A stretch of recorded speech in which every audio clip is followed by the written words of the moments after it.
Want to make sure your GoDaddy domains never expire? In this video, I'll show you how to enable auto-renew for your GoDaddy domains to keep them active without any hassle.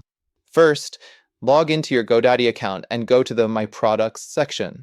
Here, you'll see a list of all your domains.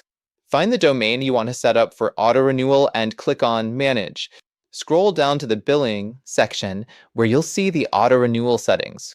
If auto-renew is currently off, click the toggle to turn it on. GoDaddy will confirm the payment method associated with the auto-renewal.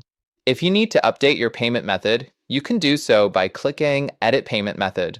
Once you've turned on auto-renew, GoDaddy will automatically charge your payment method and renew your domain before it expires.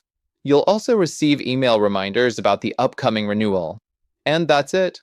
Your domain is now set to renew automatically, giving you peace of mind and ensuring your website or email services remain uninterrupted. If this tutorial was helpful, don't forget to like, share, and subscribe for more GoDaddy tips and tricks.